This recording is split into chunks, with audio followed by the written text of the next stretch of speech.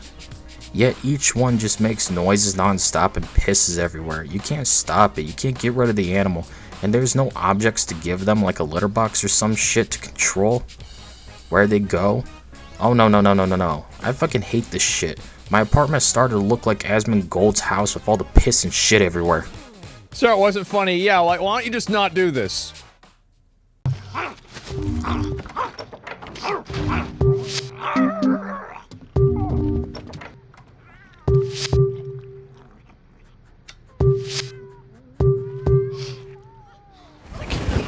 Alright, I gotta leave, okay? No, we just started. Come on, man. Listen, there's a lot to see in this life. Not wasting it here. The game just has nothing to really do besides work, socialize, tend to your 158-year-old Civil War veteran needs, and getting mugged till you can somehow grind enough social points and reputation to go to a party to learn a new power social to deal with that villain in that area, to only get mugged non-stop in the next.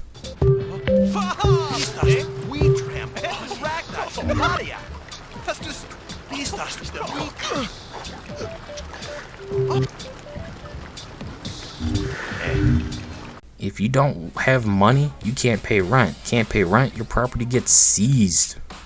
No money, no clothes. To boost socializing with different groups and to get into that party in the area, just so that way you can get that social to not get mugged.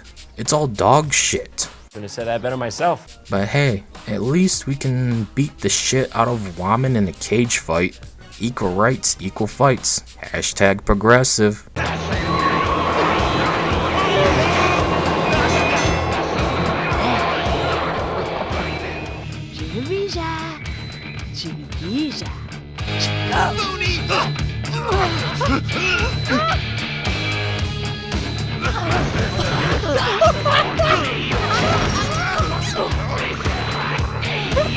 Oh my god! Oh my god, this is crazy. One good thing I'll say about the game is the music. The style and copyrighted stuff is good. The Black Eyed Peas and various knockoffs of real stuff is good. I felt like I was back in time to when I was still a kid again. There's a good variety of goth, rock, metal, punk, hip-hop, pop, and more. If it wasn't for copyrighted issues, I'd play some of it. Fuck you, YouTube. But for another con is the load times. Good God, do they add up over time. Having to travel from home to a district and back, racking up 30 seconds or so, loading screens in between, just adds up to more problems. Gotta tend to needs? Go back home, hit a loading screen. Alright, you're good? Alright, let's head back to the district to socialize and progress in the game. Hit another loading screen. It just gets worse and worse as time progresses.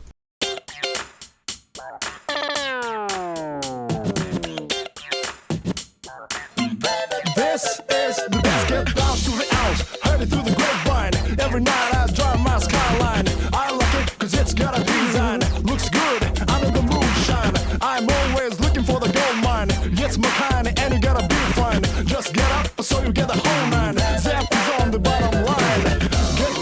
Get on the dance floor. Yes, honey coming knocking at your door.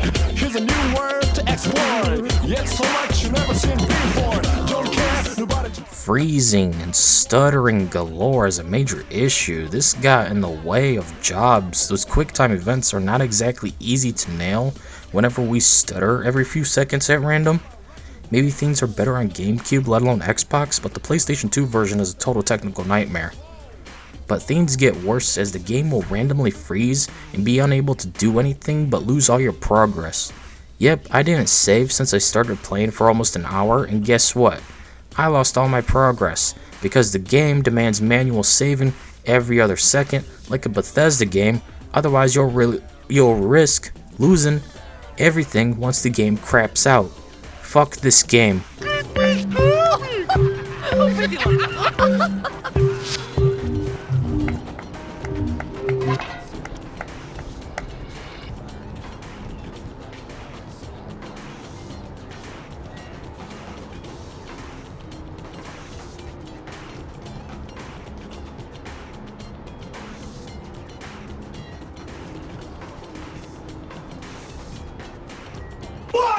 Well, this marks the very last Sims game on the PlayStation 2. A grand total of 6, and out of all those 6, I just couldn't say most were worthwhile.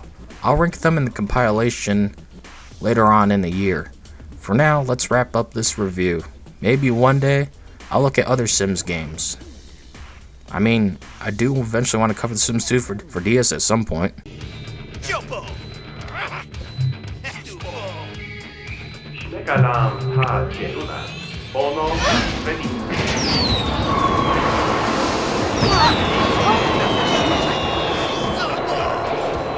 At the end of the day, Urbz, Sims in the City is a flawed, mediocre game I can barely recommend. It's just so meh with a boring concept and repetitive QuickTime events. The music is good, the art style is straight up acid trip from the 90s, but the technical shortcomings really makes things worse.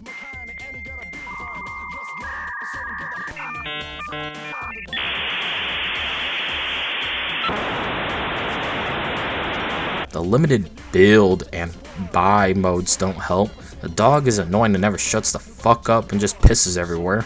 Socializing takes forever to build relationships. The grinded non-stop loading screens tending to needs that decay so fast for no reason other than to piss you the fuck off. It's hard to see the appeal of such a major disaster of a game. Who is this for? What is the appeal? The world may never know. Anyways, that's it for this video. See you all later.